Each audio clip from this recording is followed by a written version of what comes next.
Assalamualaikum warahmatullahi wabarakatuh. Saya Nur Sidik Parmadi, NIM C1 B020064, manajemen R004. Saya akan menjelaskan mengenai siklus akuntansi perusahaan dagang.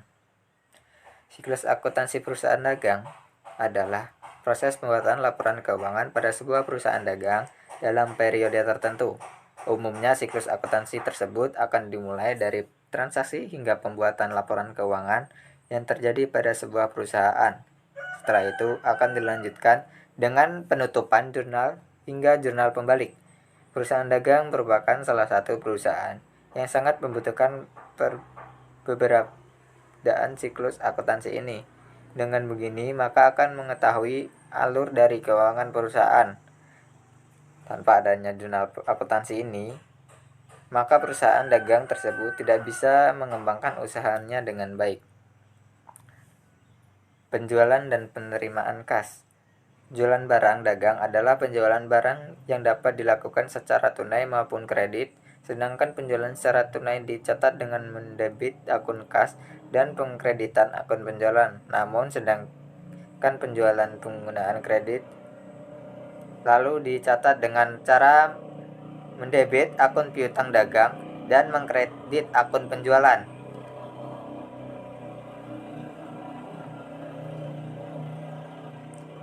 Penerimaan kas yaitu kas yang diterima perusahaan yang bersifat dapat segera digunakan, baik berupa uang tunai maupun surat-surat berharga dari transaksi perusahaan maupun penjualan tunai, pelunasan piutang atau transaksi lainnya yang dapat menambah kas perusahaan. Pembelian dan pengeluaran kas. Siklus pengeluaran atau expenditure cycle adalah serangkaian aktivitas bisnis dan operasional pemrosesan informasi terkait yang terus-menerus berhubungan dengan pembelian serta pembayaran barang.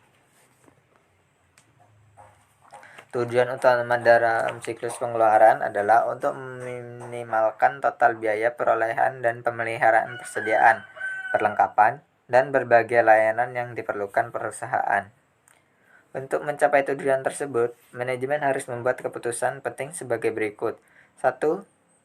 Beberapa tingkat operasional, persediaan, dan perlengkapan yang harus diambil. Kedua, pemasok manakah yang penyediaan kualitas dan layanan terbaik dengan harga terbaik.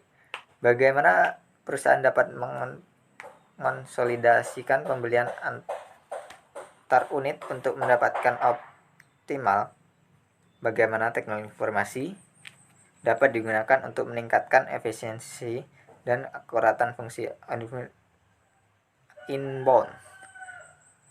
Kelima, bagaimana perusahaan dapat memelihara kas yang cukup untuk memanfaatkan setiap diskon yang ditawarkan pemasok. Keenam, bagaimana pembayaran ke vendor dapat dikelola untuk memaksimalkan arus kas. 4. Aktivitas siklus pengeluaran dasar adalah sebagai berikut. 1. Memesan bahan baku, perlengkapan, dan jasa. Kedua, menerima bahan baku, perlengkapan, dan jasa. Ketiga, menyetujui faktur pemasok. Keempat, pengeluaran kas. Mungkin cukup sekian dari saya. Saya akhiri. Wassalamualaikum warahmatullahi wabarakatuh.